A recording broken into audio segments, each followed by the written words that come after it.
I'm here at the Coimbatore airport and flight cancelled. கடந்த ஒரு 10-15 நாட்களாகவே ஹீரோ வில்லன் காமெடியன்னு சொல்ல முடியாது, ஜோக்கர் இண்டிகோவாகத்தான் இருக்குது. பல பேர் காது கருகிற அளவுக்கு ஆல்ரெடி இன்டர்நெட்டில் இண்டிகோவை போட்டு தாக்கிட்டு தான் இருக்காங்க. இண்டிகோவோட சப்போர்ட் கிட்டேருந்து ஒரு பதிலும் இல்லை. அண்ட் அவங்க ரெஸ்பாண்ட் பண்ணுற மாதிரியும் தெரியல. வண்டி எடுத்துகிட்டு வீட்டுக்கு போவோம். வீட்டுக்கு போயிட்டு ரொம்ப டீட்டெயில்டாக எப்படி இவ்வளோ பெரிய மிஸ் ஆச்சுன்றதை ஹிஸ்டாரிக்கலாக புரிஞ்சுக்க ட்ரை பண்ணுறேன். On that note, my sincerest thanks to Interglobe Aviation Limited, Indigo, for making me get my ass off.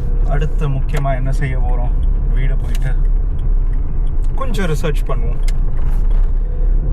இந்த ரிசர்ச்சில் இண்டிகோ எப்படி வளர்ந்தது, எப்படி ஒரு மோனோபோலி ஆனாங்க, அவங்களோட மார்க்கெட் ஷேர் இன்றைக்கி 68%, எப்படி இவ்வளோ பெருசாக வளர்ந்தாங்க, மொத்த சிஸ்டமையும் ஸ்தம்பிக்க வச்சாங்க, எப்படி புலி பண்ணிக்கிட்டு இருக்காங்க ஈவன் ரெகுலேட்டர்ஸையும். இது அத்தனையும் தான் நம்ம டிஸ்கஸ் பண்ண போகிறது. ஒன்ஸ் அகெயின், ஏற்கனவே இன்டர்நெட்டில் பலர் காது கருகிற அளவுக்கு நல்லா திட்டிக்கிட்டு இருக்காங்க. நம்மளும் அதே மோடை எடுக்க வேண்டாம். ஒரு நாலேஜ் எக்ஸ்சேஞ்ச் பேசிஸில் இவங்க பண்ண தப்பு என்ன, இவங்க பண்ண பல சரியான விஷயங்கள் என்ன அப்படின்றது எல்லாத்தையும் நம்ம டிஸ்கஸ். ஸோ மீடியா இதை டோபோலின்னு சொல்லுது. இண்டிகோவும் ஏர் இண்டியாவும் சேர்ந்து 85% மேல் மார்க்கெட் ஷேர் வச்சுருக்காங்க அப்படின்னு. ஃபேக்சுவலி ஸ்பீக்கிங் 50%க்கு மேலே ஒரே பிளேயர் மார்க்கெட் ஷேரை வச்சுருந்தா அது என்னுடைய அபிப்பிராயத்தில் மோனோபோலினே கன்சிடர் பண்ணிக்கலாம். 68% மார்க்கெட் ஷேர் வச்சுருக்காங்க இண்டிகோ.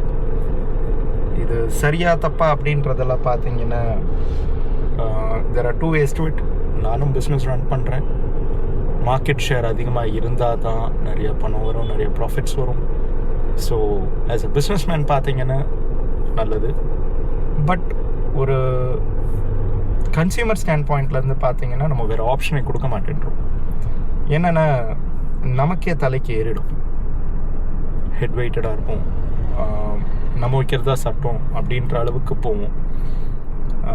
இப்போ பார்த்தீங்கன்னா டிஜிசிஏ தான் அடிப்பணிஞ்சிருக்கு. டிஜிசிஏ ஒரு ரெகுலேட்டரி பாடி, எல்லாம் ஒழுங்காக மக்களுக்கு சரியான சேவை கொடுக்கணும் அப்படின்ற ஒரு மைண்ட் செட்டில் தான் டிஜிசிஏ செயல்படணும். பேசிக்கலி ஒரு ப்ரைவேட் பிளேயர் ஒரு சிஸ்டமே அப்யூஸ் பண்ணிகிட்ருக்காங்க, இன்னமும் பண்ணுவாங்க தான். இந்த அளவுக்கு வளர்ந்ததுக்கு டெஸ்பைட் பல பிஸ்னஸஸ் இதே ஏவியேஷன் இண்டஸ்ட்ரியில் போயிருக்கு. கோ ஏராக இருக்கட்டும், ஜெட் ஏர்வேஸாக இருக்கட்டும், கிங்ஃபிஷராக இருக்கட்டும், ஏர் டெக்கனாக இருக்கட்டும், பேரமவுண்ட் ஏர்வேஸ், ஏர் பெகசஸ், சஹாரா, இப்படி இன்னும் நிறையா பேரை சொல்லிகிட்டே போகலாம். ஈவன் 90s என்இபிசின்னு ஒரு ஏர்லைன்ஸ் ஒன்று இருந்தது. அத்தனை பேரும் வந்தாங்க, போயிட்டாங்க. ஸ்பைஸ் ஜெட்டு மூச்சை இழுத்து பிடிச்சிட்டு தேர் ட்ரைங் டு ஸ்டே அலைவ். இத்தனை பேர் வந்திருக்காங்க, போயிருக்காங்க. அதே டைமில் தான் இண்டிகோவும் வந்தது. ஆனால் இண்டிகோவால் சஸ்டெயின் மட்டும் பண்ணல, சர்வைவ் மட்டும் பண்ணல, they thrived. How did they do this? As of December 2025 இந்த மாதம், இந்த வீடியோ அப்லோட் ஆன மாதம் பார்த்தீங்கன்னா market shares of Indian aviation industry stands at 65% for IndiGo. அப்ராக்சிமேட்டாக தான் சொல்கிறேன், எக்ஸாக்டான நம்பர் இல்லை. 26% for Air India, 5% for Akasa, 2% for SpiceJet, and மற்ற எல்லா ஏர்லைன்ஸையும் சேர்த்து அவங்க ஒரு 2% இருக்காங்க. இண்டிகோ 2006 ஆரம்பிக்கிறாங்க. அந்த டைமில் தான் நீங்கள் நோட்டீஸ் பண்ணிங்கன்னா ஒரு ஏர்லைன் பூம் 20 வருஷத்துக்கு முன்னாடி ஒரு 10-15 வயசு பையன் வச்சுக்கோங்க. அப்போது ஒரு பிளேனை எப்போதும் நாங்கள் மேலே தான் பார்த்து பழக்கம். அது நம்ம லோக்கல் ட்ரெயினில் அந்த மீனம்பாக்கம் சைட்லாம் க்ராஸ் பண்ணும்போது எட்டி பார்ப்போம். அந்த பிளேனோட நோஸ் கண்ணில் பட்டுட்டா கூட the day is made for us. அந்த மாதிரி ஒரு ஃபினான்ஷியல் பேக்ரவுண்டில் தான் பெரும்பாலானோர் இந்தியாவில் இருந்தாங்க, இப்போவும் இருக்கோம் அப்படின்னு கூட சொல்லலாம். அந்த சமயத்தில் தான் வந்து ஏர் டெக்கான் அப்படின்ற ஒரு ஏர்லைன் ஒரு படமே வந்திருக்கு. நம்ம நண்பர் கிருஷ்ணகுமார் அவர் தான் வந்து சே அப்படின்ற ஒரு கேரக்டர், சைத்தன்யான்ற ஒரு கேரக்டரில் ஆக்ட் பண்ணியிருப்பார். Air Deccan literally made a revolution 2006. Air Deccan உள்ளே வந்ததுக்கப்புறம் தான் வந்து இன்னும் நிறையா ஏவியேஷன் எந்தூசியாஸ்டுக்கு நம்மளும் ஏர்லைன் பிஸ்னஸ்குள்ளே வரலாம் அப்படின்ற ஒரு இன்டென்ட் அண்ட் இன்ட்ரெஸ்ட் வருது. இப்போது அந்த 2006 சமயத்தில் நீங்கள் இன்னொன்று நோட்டீஸ் பண்ணிங்கன்னா இன்னும் நிறைய ஏர்லைன்ஸ் வந்தது. இத்தனை ஏர்லைன்ஸ் வந்தது. ஆனால் என்ன நீங்கள் நோட்டீஸ் பண்ணிங்கன்னா வந்து 4 பேர் தான் வந்து அப்போவும் லீட் பண்ணிகிட்டு இருந்தாங்க. ஆஃப்கோர்ஸ் ஜெட் ஏர்வேஸ் இருந்தாங்க, ஏர் இண்டியா இருந்தாங்க, ஸ்பைஸ் ஜெட் வளர்ந்து வந்துட்டு இருந்தாங்க, இண்டிகோ நல்லாவே வளர்ந்தாங்க. அவங்களோட க்ரோத் நீங்கள் பார்த்தீங்கன்னா வந்து ஒரு அசுர வளர்ச்சின்னே சொல்லலாம். ஆரம்பித்த முதல் 4 வருஷத்தில் ஒரு சின்ன கம்பேரிசன் மட்டும் போட்டு பார்ப்போம். 2 பெரிய பிளேயர்ஸ் எடுத்துப்போம், ஒரு ஆக்டிவ் பிளேயர் எடுத்துப்போம். ஏர் இண்டியாவை கணக்கில் சேர்க்க வேண்டாம், ஏன்னா அவங்க கவர்மெண்ட் பிளேயராக பெரும்பாலும் இருந்ததுனால. ஸோ நான் ஒரு 4 ஏர்லைன் எடுத்திருக்கேன் சாம்பிளுக்கு. IndiGo, SpiceJet, Jet Airways and Kingfisher. இப்போது இண்டிகோ 2006 ஆரம்பிக்கும் போது நிறைய செலவு பண்ணியிருப்பாங்க. 200 கோடி லாஸ் அப்படின்றது தான் அவங்களோட புக்கில் ரெக்கார்ட் ஆகும். ஸ்பைஸ் ஜெட் அதே 2006 -67 crores இருக்காங்க.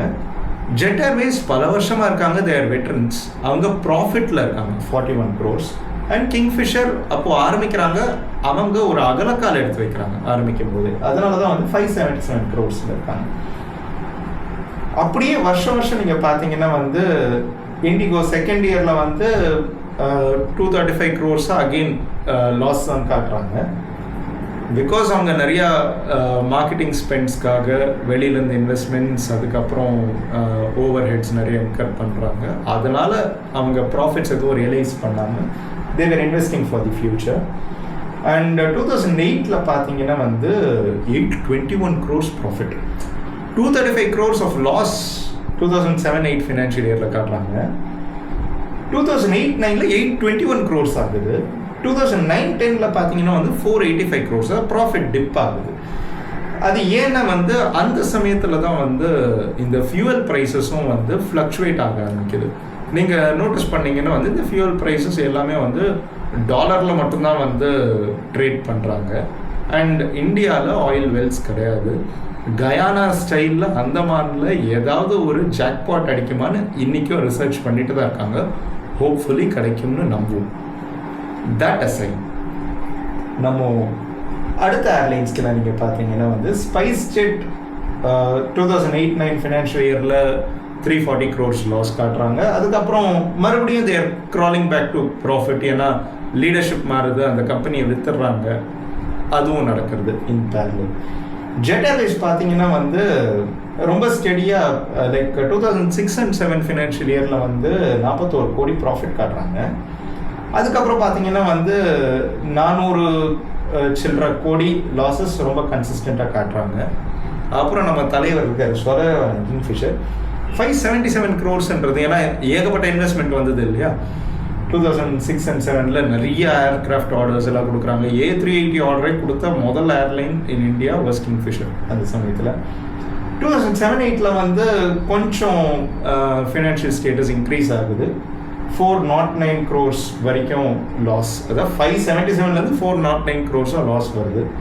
ஆனால் 2008-9 பார்த்தீங்கன்னா அது இன்னும் ஒரு பெரிய நோஸ் டைவ், 2000 crores லாஸ் காட்டுறாங்க. ஆல்மோஸ்ட் லைக் 1900 crores நான் ரவுண்ட் ஆஃப் பண்ணிடுறேன். அண்ட் 2010 1240 crores ஆகுது. இப்போ என்னென்ன -1000 crores வரைக்கும் லாஸ் காட்டிக்கிட்டு இருக்காங்க இவங்க kingfisher. Indigo on the other hand முதல் 2 வருஷம் மட்டும்தான் அவன் புக்கிலேயே ரெட் லைன் போயிருக்கு. பாக்கி எல்லா வருஷமும் profit, like minimum 400 to 500 crores. இது எப்படி சாத்தியமாச்சு அப்படின்றது தான் இந்த வீடியோவோட ஹோல் கிரக்ஸு. ரொம்ப புத்திசாலிங்க இண்டிகோட ஃபவுண்டர்.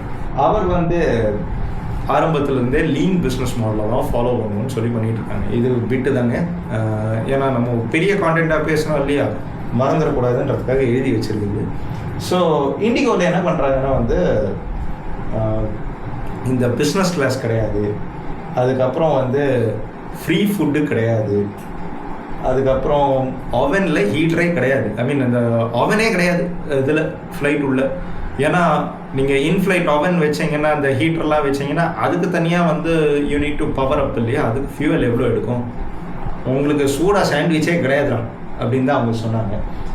இது எல்லாத்தையும் தாண்டி இந்த டீ கடை பெஞ்ச் இருக்குமா அந்த மாதிரி தான் சீட்டு, முட்டி இடிக்கிற மாதிரி இடுக்கி எல்லா ரோஸ், ஸோ 32+ ரோஸ் இருக்கும் எல்லா ஃப்ளைட்லேயும். அண்ட் ஆஃப்கோர்ஸ் ஒரு ரோலையும் 6 சீட் இருக்குது, ஸ்டாண்டர்டாக இருக்கா. அண்டு க்ரூ மெம்பர்ஸ் 10 பேர் 12 பேர் இருக்க வேண்டிய இடத்துல 6 பேர் தான் இருப்பாங்க. அந்த 6 பேரில் 2 பேர் பைலட்டு, 4 பேர் கேபின் க்ரூ மெம்பர்ஸ். இவங்களோட பேசஞ்சர் டீபோர்டிங் அண்ட் நான் போர்டிங்லாம் நீங்கள் பார்த்தீங்கன்னா it will be very fast. Like plane land ஆகிட்டு ரன்வேயை விட்டு அப்படி டாக்ஸிவே கிட்ட வரும்போதே சீட் பெல்ட் எல்லாத்துக்கும் ஏந்துக்க ட்ரை பண்ணுவாங்க. அண்ட் வண்டி ஒரு ஃபுல் ஸ்டாண்ட் ஸ்டில்க்கு வந்ததுக்கப்புறம் ஏரோ பிரிட்ஜை கனெக்ட் பண்ணுறாங்களா இல்லையான்றதை பார்க்க மாட்டாங்க. இல்லை அந்த என்ன சொல்கிறது, இந்த ஸ்டேர் வால் இருக்குது இல்லையா, வாட் இஸ் இட், அந்த ரேம்ப், அதை கனெக்ட் பண்ணாங்களான்னு பார்க்க மாட்டாங்க. நேராக போயிட்டு கேட்டுக்கிட்ட போய் க்ரௌடாக நிற்க வேண்டியது. எப்படி நம்ம அந்த கவுண்டமணியும் ரஜினிகாந்தை சினிமா டிக்கெட் வாங்க போவாங்கல்ல ஆஃபீஸை கட்டச்சிட்டு, அந்த மாதிரி இடிக்கிட்டு நிற்க வேண்டியது. லைக் பண்ணாதீங்கன்னு கொஞ்சம் ஃபோர்ஸ் பண்ணி சொன்னால் கேட்டுப்பாங்க மக்கள்.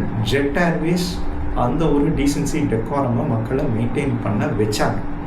ஆனால் IndiGo deliberately made people do this and they normalise this. இது அவங்களுக்கும் வசதி. ஏன்னா ஏற்கனவே கியூ கிட்ட முட்டிக்கிட்டு நிற்கும் போது விண்டோ இந்த டோரை திறந்த அடுத்த செகண்ட் எல்லாம் பிச்சுக்கிட்டு வெளில போயிடுவாங்க, கரெக்டுங்களா? So the passengers are deboarded quickly. Nobody likes to stay like this for more time. Already flying டைமில் அந்த நல்ல சிவம் இப்போ என்ன செய்வீங்க மாதிரி தான் இப்படியே வந்திருப்பாங்க, அந்த குரு சிஷியனில் வரா மாதிரி. இன்னொரு இன்ட்ரெஸ்டிங்கான ஒரு ஆஸ்பெக்ட், டீபோர்ட் குவிக்காக பண்ணிட்டா பேசஞ்சர்ஸ் ஆன்போர்ட் பண்ணுறதும் குவிக்கு தான். நீங்கள் நோட்டீஸ் பண்ணிங்கன்னா most other flights let's say 10:30 departure அப்படின்னு 10:30க்கும் you will have like last set of passengers walking இன்.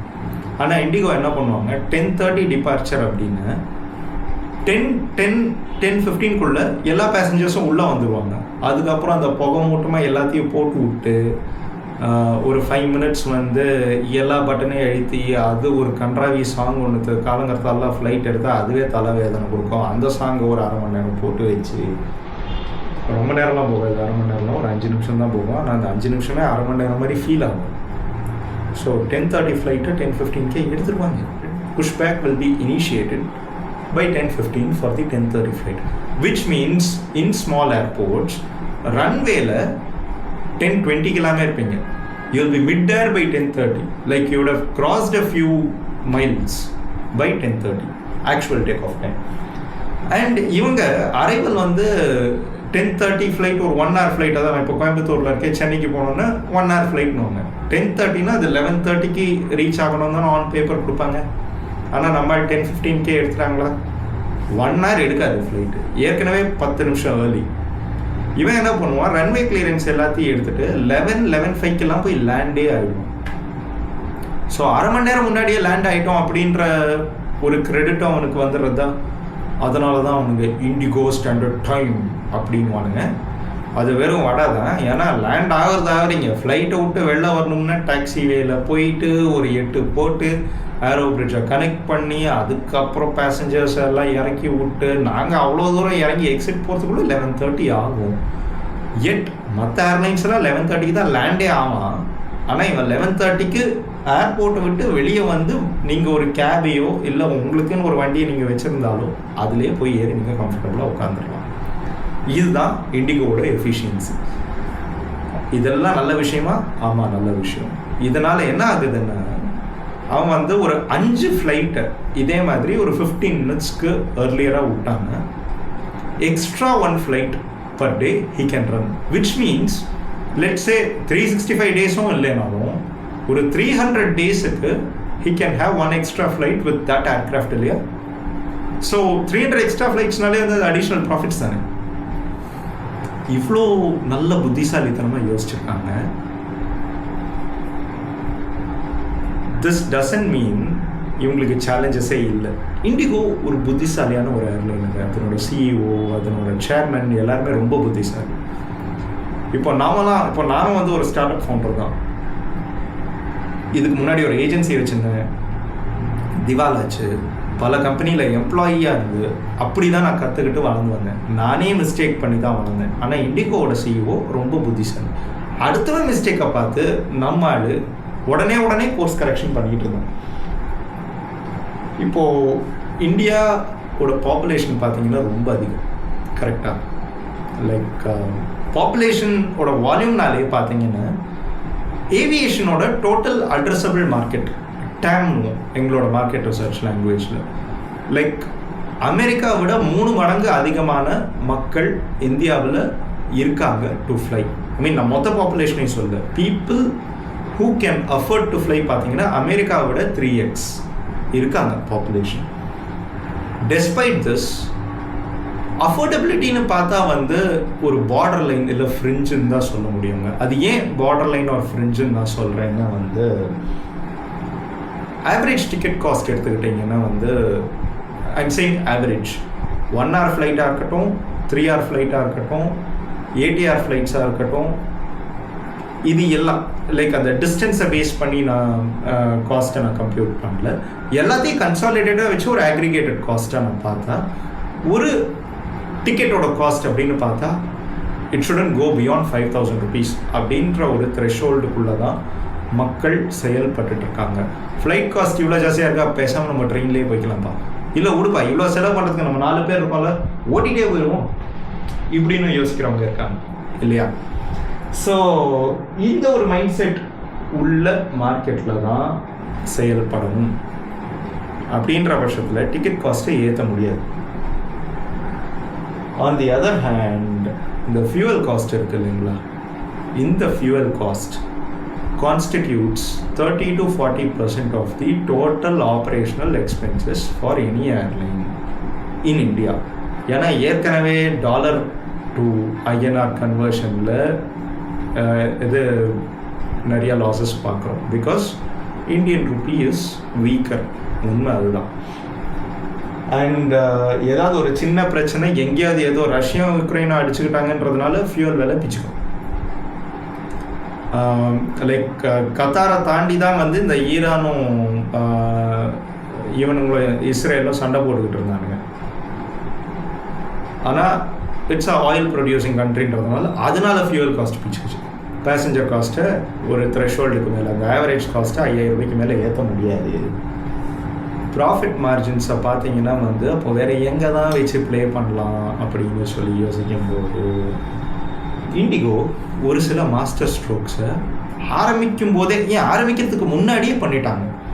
இதில் முதல் மாஸ்டர் ஸ்ட்ரோக் என்ன நீங்கள் பார்த்தீங்கன்னா, they placed 100 orders of Airbus in 2006 and 2007 அந்த ஃபினான்ஷியல் இயர்லேயே 100 aircrafts ஃப்ரம் ஏர்பஸ். இப்போது எல்லாமே ஏர்பஸில் தான் ஓடுது. ஏர்பஸ்க்கு தான் ரெப்யூட்டேஷன் ஜாஸ்தி. போயிங்கை எல்லாரும் கழுவி ஊற்றுறோம். அந்த கதை வேறு. அதை பற்றி நம்ம வேற ஒரு வீடியோவில் பார்ப்போம்.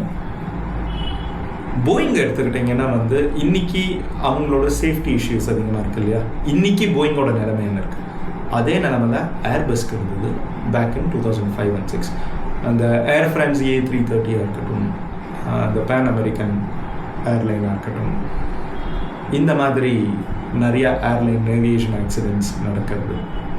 அண்ட் இந்த மாதிரி ஒரு சூழலில் ஏர்பஸோட பேர் கெட்டு போகுது பிகாஸ் ஆஃப் சேஃப்டி இஷ்யூஸ். வாங்கணும்னு நினைக்கிறவங்களே வந்து வாங்கலை, ஆர்டர் பிளேஸ் பண்ணவங்க ஹோல்ட் பண்ணிட்டாங்க. இந்த மாதிரி ஒரு சமயத்தில் திடீர்னு ஒரு ஆள் வந்து நான் உங்ககிட்ட 100 ஆர்டர் பிளேஸ் பண்ணுறேன்னு, ஐயா தெய்வமே வா வா வான்னு தானே கூப்பிடுவாங்க. ஏர்பஸ் அப்படி தான் வந்து இண்டிகோ கிட்ட 100 ஏர்க்ராஃப்ட்ஸ் ஆர்டர் சீல் பண்ணாங்க. அண்ட் இண்டிகோ ஒரு அன்ஃபேர் அட்வான்டேஜ் எடுக்கிறாங்க. என்னென்னா வந்து, இதோ பாருப்பா, ஏற்கனவே இவ்வளோ பிரச்சனைக்கும் நடுவில் தான் நான் பண்ணுறேன், நான் உன்னை ட்ரஸ்ட் பண்ணுறேன், நீ சொதப்பாமல் எல்லா ஏர்க்ராஃப்ட்ஸையும் டெலிவர் பண்ணுவேன்னு I strongly believe in you. But எனக்கு நீ டிஸ்கவுண்ட்டில் கொடு. டிஸ்கவுண்ட்டோட எக்ஸாக்ட் பெர்சன்டேஜ் எவ்வளோன்றது தெரியாது. பட் இவங்களோட புக் வேல்யூ, அதுக்கப்புறம் ஏன்னா ஆரம்பத்துலேருந்தே பப்ளிக் லிஸ்டட் கம்பெனியாக தானே இருந்திருக்காங்க, அவங்களோட ஸ்பெண்ட்ஸை பேஸ் பண்ணி ஒரு ஃபிகரேட்டிவ் நம்பருக்கு வரலாமான்னு சொல்லி உத்தேசமாக யோசித்து பார்த்தா வந்து ஒரு 50% டிஸ்கவுண்ட்டில் எடுத்திருப்பாங்களோ அப்படின்ற ஒரு கணிப்புக்கு வர முடியுது. ஸோ 100 ஏர்க்ராஃப்ட்ஸ் ஆர்டர் பண்ணுறாங்க, பல்க்கு, ரொம்ப பெரிய ஆர்டர், அண்ட் ஏற்கனவே bad reputation. So 50% profit already அவங்க அச்சீவ் பண்ணிட்டாங்க. ஏன்னா லெட்ஸே ஒரு ஏர்க்ராஃப்டோட காஸ்ட் வந்து 10 கோடின்னு வச்சுக்கோங்க, 50% டிஸ்கவுண்ட்னா 5 கோடிக்கே பிளேனை வாங்கிட்டாங்க. அண்ட் அதோட நிற்கிறதுல நம்மால் இண்டிகோ என்ன பண்ணால், இந்த 5 கோடிக்கு ஒரு பிளேனுன்றதை வாங்கிட்டு இருக்கிற 100 பிளேனையும் இமீடியட்டாக விற்றுட்டான். அப்புறம் எப்படியா பிளேன்லாம் ஓடுதுன்னு கேட்டிங்கன்னா வெயிட் பண்ணுங்க சொல்கிறேன். இப்போது எப்படி கமர்ஷியல் பேசஞ்சர் ஏர்க்ராஃப்ட் கம்பெனிஸ் இருக்குல்ல, இண்டிகோ வந்து இன்டர்குளோப் ஏவியேஷன் அப்படின்ற ஒரு கம்பெனி, அந்த பேரில் தான் ரெஜிஸ்டர் பண்ணி ஆப்ரேட் பண்ணிட்டுருக்காங்க. இதே மாதிரி பிளேனை மெயின்டைன் பண்ணுறதுக்கும் லீஸ் பண்ணுறதுக்கும் நிறையா கம்பெனிஸ் இருக்குது. பிஓஎஸ்ஸா பிஓஏவா எனக்கு அந்த பேர் ஞாபகம் இல்லை, அப்படி ஒரு ஏவியேஷன் கம்பெனி ஒன்று இருக்குது. அவனோட வேலையை அவன்கிட்ட நிறையா ஃப்ளீட் இருக்கும், நிறையா ஏர்க்ராஃப்ட்ஸ் இருக்கும், அவன் வந்து ரெண்ட்டுக்கு இல்லை லீஸுக்கு விட்டுக்கிட்டு இருக்கான். இண்டிகோ, ஸ்பைஸ் ஜெட், ஏர் இண்டியாலாம் வந்து சொந்தமாக பிளேன் இருக்காது.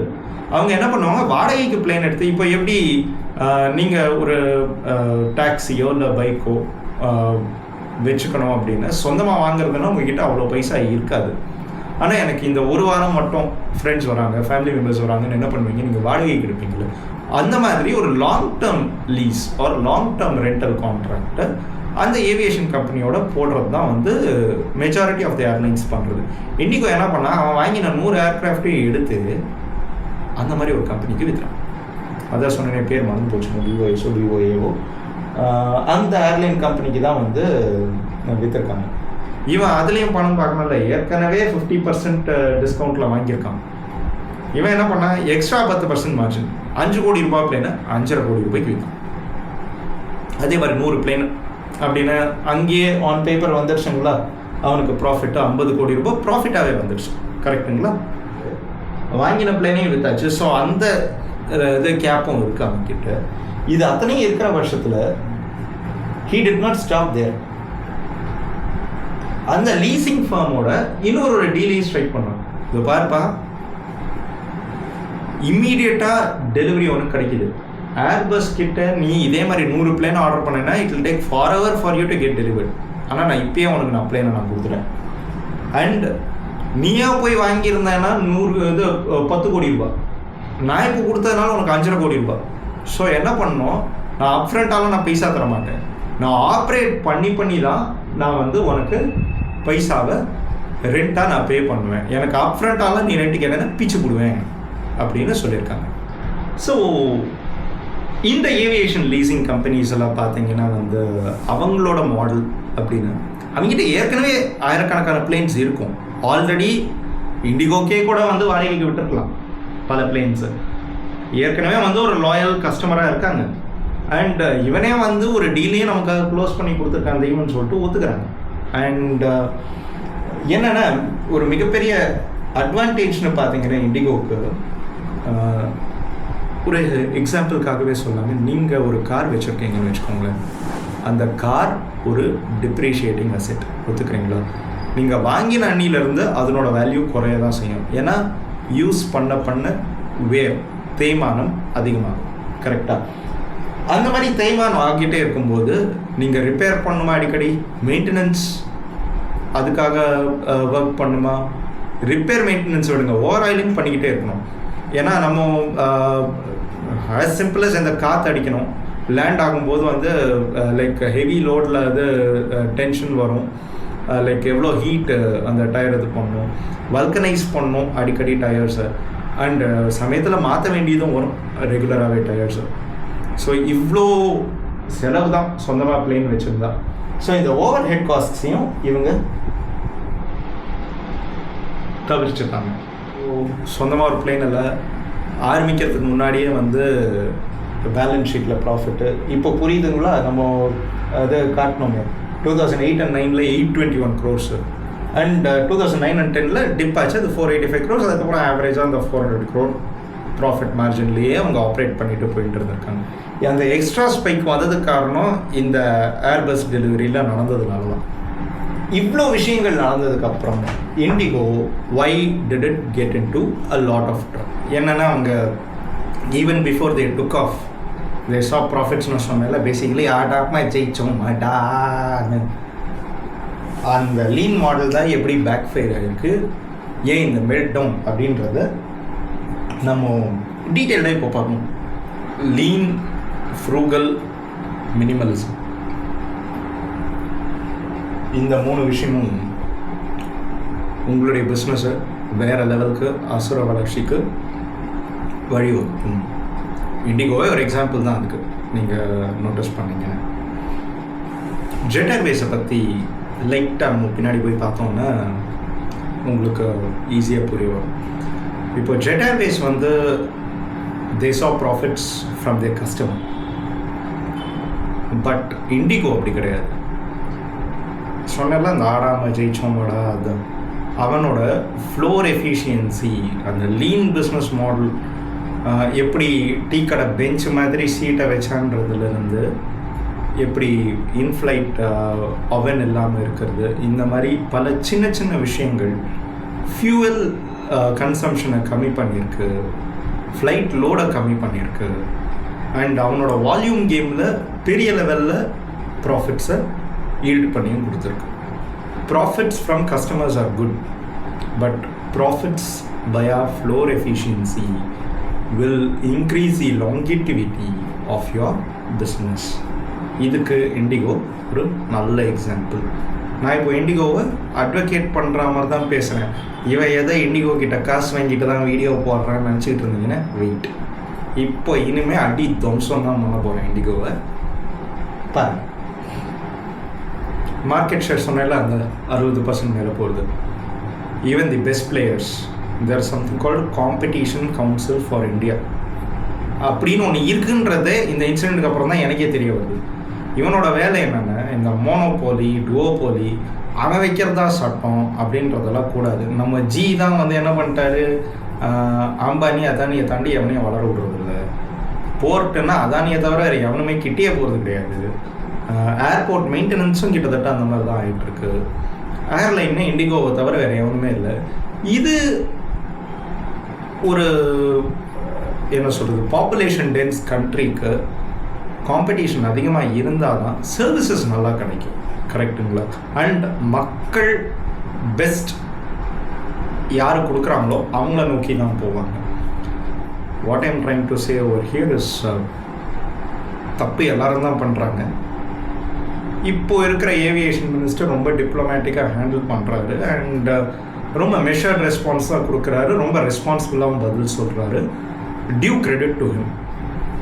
There is something called Flight Duty Time Limitation, FDTL. இது வந்து ஒரு குளோபல் நார்ம். ஒரு பிளேன் வந்து ஒரு பைலட் வந்து minimum 48 hours of rest time இருக்கணும், 2 நைட் லேண்டிங் மேலே ஒரு வாரத்தில் பண்ணக்கூடாது.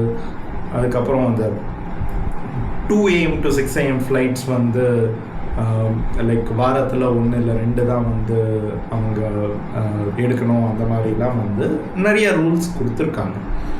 எக்ஸாக்டான ரூல்ஸ் ஆஃப்கோர்ஸ் அது படிக்கணும், டீட்டெயில்டாக பார்த்தேன். கேமரா முன்னாடி இருக்கும்போது நர்வஸ்னஸில் நிறையா மறந்து போயிடுச்சு. நான் எதாவது உளறி வச்சேன், நான் மீம் கான்டென்ட் ஆகிடுவேன். இப்போ தான் முதல் வீடியோ போட்டுக்கிட்டு இருக்கேன், அதனால் பல்ப் வாங்காமல் இருக்கணுன்றதுக்காக I'm just touching it up and then going. Kindly excuse me on that. So basically என்னென்னா ஒர்க்லோட கிட்டத்தட்ட 3லேருந்து 4 மடங்கு வரைக்கும் FDTL அப்படின்ற ஒரு நார்ம் இம்ப்ளிமெண்ட் பண்ணுறதுனால க்ரூ மெம்பர்ஸ்க்கு குறையும். இதனால் பல நன்மைகள் இருக்குது. ஒன்று, இந்த ஒர்க் லைஃப் பேலன்ஸ்னு ஒன்று இருக்குது இல்லையா, அது அவங்களுக்கு கிடச்சிடுறது. அதுக்கப்புறம் அஃப்கோர்ஸ் பேயில் எந்த ஒரு சேஞ்சும் இருக்காது. That's another aspect. 3வது ரொம்ப முக்கியம், பேசஞ்சர் சேஃப்டி. பைலட்டு நல்ல சவுண்ட் மைண்டோடு இருந்தால் தான் ஒழுங்காக லேண்ட் பண்ணுவார். இல்லைன்னா நம்ம சுந்தரா ட்ராவல்ஸ் பஸ்ஸு மாதிரி எங்கேயாவது மூட்டிக்கிட்டு போய் தான் நிறுத்துவார். அது பெரிய ரிஸ்கில் முடியும். இந்த க்ரூ மெம்பர்ஸ் எல்லாம் பாதி சொர்ணாக்காவாக தான் இருக்காங்க. அதை ஆரம்பித்து வச்சதே இந்த மாதிரி ஹெவி ஒர்க்லோடு தான் நானே சொல்லுவேன். ஸோ இது எல்லாமே நமக்கு குறையும் இந்த FDTL இம்ப்ளிமெண்ட் பண்ணுறதுனால. நம்ம கவர்மெண்ட் என்ன பண்ணியிருக்குன்னா போன வருஷம் ஜான்வரியே FDTL ரோல் அவுட் பண்ணிவிட்டு உனக்கு இவ்வளோ நாள் டைம் அதுக்குள்ளே இம்ப்ளிமெண்ட் பண்ணு அப்படின்னு எல்லா ஏர்லைன்கிட்டையும் சொல்லியிருக்கு. பெரும்பாலும் எல்லா ஏர்லைனும் பண்ணிட்டாங்கன்னு நினைக்கிறேன். நான் மற்ற ஏர்லைன் யாரும் இண்டிகோ மாதிரி மூக்கால இடலை, அவங்க சர்வீசஸ் எதுவும் டிஸ்டர்ப்ட் ஆகலை. ஆனால் இண்டிகோட சர்வீசஸ் தான் ரொம்ப டிஸ்டர்ப்ட் ஆகிருக்கு. இது ஏன்னா என்கிட்ட 65% மார்க்கெட் ஷேர் இருக்குது, நான் வைக்கிறது தான் சட்டம் அப்படின்னு இண்டிகோவுக்கு தலைக்கு ஏறிடுச்சா முதல் கேள்வி. எனக்கு என்னவோ ஆமான்னு தான் தோணுது. ஏன்னா 2 வருஷம் ஆக போகுது இந்த மாதிரி ஒரு ரூலை என்ஃபோர்ஸ் பண்ணுங்கன்னு சொல்லி. அவங்க இந்த டேட்லேருந்து என்ஃபோர்ஸும் பண்ணுவோன்னு சொல்லிட்டாங்க. டெஸ்பைட் திஸ் ஒரு ஸ்டெப்பு கூட எடுக்காமல் இருந்திருக்காங்க. So basically indigo has manufacture this problem with shear arrogance அப்படின்றது தான் எங்களுக்கு புரியுது. அவங்க என்ன வேணாலும் சொல்லி சமாளிக்கட்டும். ஆஸ் எ எண்ட் கஸ்டமர் நானே இந்த லாஸ்ட் 10 டேஸில் கிட்டத்தட்ட 50,000 ரூபாய் தொலைச்சிருக்கேன். ரீஃபண்டுக்கு ஃபோன் பண்ணாலும் எடுக்க மாட்டேன்றான், மெயில் பண்ணாலும் ரெஸ்பான்ஸ் பண்ண மாட்டேன்றான். ஒரு லீகல் நோட்டீஸ் அனுப்பிச்சா அது போய் சேர்ந்துதா கன்ஃபார்ம் பண்ணுன்னு அது கூட பண்ண மாட்டேன்றாங்க. அஃப்கோர்ஸ் ரெஜிஸ்டர்ட் போஸ்ட் தான் பண்ணியிருக்கோம். I know that it has reached. ஆனால் அந்த ஒரு மெத்தனத்தில் இருக்காங்க. ஒரு திமிரு அப்படின்றது இந்த அதிக மார்க்கெட் ஷேர் இருக்கிறதுனால தான். 40%க்கு மேலே போனாலே it is perceived to be near monopoly. இவங்க 65% வச்சுருக்காங்க, என்னை நாட்டம் போடுவாங்க. இப்படி இந்த லீன் பிஸ்னஸ் மாடல் இதனால் பயங்கர ப்ராஃபிட் வந்தது. It is the airline, it is the case study for business அப்படின்ற ஒரு சூழல்லேருந்து இன்னைக்கு டூல் ஆஃப் அப்யூஸ் ஆகிடுச்சு. இண்டிகோன்னு சும்மா போய் சர்ச் பண்ணால் போகிறோம். எப்பா முடியலடா சாமி, காண்டாமே நீங்க பேசிக்கிட்டு இருக்கானுங்க, கெட்டையிற வார்த்தையாக தான் பேசுகிறானுங்க. எனக்கும் வாயில் வருது தான், ஆனால் கண்ட்ரோல் பண்ணிகிட்டு இருக்கேன். வேணாம். ஸோ ஹவு தே ஃபங்க்ஷன், அவங்க என்னென்ன சரியாக பண்ணாங்க, என்னென்ன தப்பாக பண்ணாங்க அப்படின்றத பார்ப்போம். இப்போ ஒரு ஏர்லைன் நீங்கள் பார்த்தீங்கன்னா இந்த பாயிண்ட் டு பாயிண்ட் மாடல், எப்படி நம்ம ஊர் டவுன் பஸ் எல்லாம் இருக்குல்ல, இந்த இடத்துலேருந்து வண்டி எடுத்தால் வேறு இடத்துல தான் போய் நிற்கும், நடுவில் வேறு எங்கேயும் நிற்காது. மேபி இந்த ஒன்று கடிக்கிறதுக்கு டீ பிரேக்கெல்லாம் நிறுத்துவாங்க. ஸோ பேசிக்லி என்னென்னா இந்த பாயிண்ட் டு பாயிண்ட் மாடலில் தான் எல்லா ஏர்லைனும் ஃபங்க்ஷன் பண்ணிகிட்டு இருக்கு. இந்த பாயிண்ட் டு பாயிண்ட் மாடலில் பார்த்தீங்கன்னா let's say there are 6 destinations. நான் இங்கே பெங்களூர், சென்னை, மதுரை, திருவேண்ட்ரம், கொச்சி, நான் இருக்கிற கோயம்புத்தூரையும் சேர்த்து எடுத்திருக்கேன். இப்படியும் ஒரு ஊர் இருக்குன்னு கன்சிடர் ஆகட்டும். ஸோ என்னென்னா இந்த 6 பாயிண்ட்டையும் கனெக்ட் பண்ணோன்னு நமக்கு 15 பிளேன் தேவைப்படும். கரெக்டுங்களா? So point 1 to 2, 2 to 3, 3 to 4, 4 to 5, 5 to 6, 1 to 3, 3 to 5 இந்த மாதிரி எல்லா பெர்மிட்டேஷன்லையும் கனெக்ட் பண்ணுறதுக்கு 15 பிளேன் தேவைப்படும். 15 பிளேன் யூஸ் பண்ணப்பட்டால் இந்த 6 டெஸ்டினேஷனுக்கு யூ நீட் 30 பைலட்ஸ். ஒரு பிளேனுக்கு 2 பைலட்ஸ் தேவைப்படுவாங்க இல்லையா? So you need 30 pilots, 60 crew members. So 15 into 4 cabin crew members. அதுக்கப்புறம் maintenance on the on ground staffs, அது ஒரு 30 பேர் தேவைப்படுவாங்க. ஒரு பிளேனுக்கு 2 பேர்னு வச்சா கூட. ஸோ இதுதான் ஈக்குவேஷன் நீங்கள் பார்த்தீங்கன்னா. ஸோ இந்த பாயிண்ட் டு பாயிண்ட் மாடலில் 15 பிளேன் இருக்கிறது போல இவங்க என்ன பண்ணாங்க, they have done something called the hub and spoke model. எப்படி இந்த சைக்கிளில் நடுவில் ஒரு ஹப் இருக்கும், அதை சுற்றி ஸ்போக்ஸ் இருக்குல்ல, அந்த மாதிரி இண்டிகோவுக்கு ஹப் என்னவோ டெல்லி தான், இந்திரா காந்தி இன்டர்நேஷ்னல் ஏர்போர்ட். ஆனால் அவங்க ஆப்ரேட்டிங் பேசஸ்னு இருக்கிற எல்லா மெட்ரோ சிட்டிஸையும் வந்து ஆக்குபை பண்ணியிருக்காங்க. இன்றைக்கே நீங்கள் எந்த ஏர்போர்ட்டுக்கு போனாலும், இன்ஃபேக்ட் கோயம்புத்தூர் மாதிரி ஊர்லேயே 8 out of 10 ஃப்ளைட்ஸ் இண்டிகோவாக தான் இருக்குது. இப்போது சென்னை மாதிரி ஒரு மெட்ரோவில் 7 out of 10 ஃப்ளைட்ஸ், மொத்தம் 10 கேட்ஸ் நம்ம கண்ணுக்கு எதிராக தெரியுதுன்னு அதில் 7 கேட்டில் இண்டிகோ பிளேன் தான் நிற்கும். அதுக்கப்புறம் அப்பப்போ ஏர் இண்டியா, அதுக்கப்புறம் அக்காசா, வேறு ஏதாவது ஏர்லைன் அதெல்லாம் வந்து போகும். மெஜாரிட்டி இண்டிகோ கார்னர் பண்ணியிருக்கான். இந்த ஆப்ரேட்டிங் பேஸ்ன்னு சொல்கிறாங்க. என்னென்ன ஒரு சென்டர் பாயிண்ட்டாக அந்த ஹப்பை எடுத்துக்கிறான். நம்ம இங்கே ஹப்புன்னு சொல்கிறது ஆப்ரேட்டிங் பேஸஸ் அவன் லாங்குவேஜில். ஹப்பு ஒன்று தான், ஆனால் அந்த ஆப்ரேட்டிங் பேஸையும் நான் இங்கே ஹப்புன்னு சொல்லிக்கிறேன் for the terminology stand point.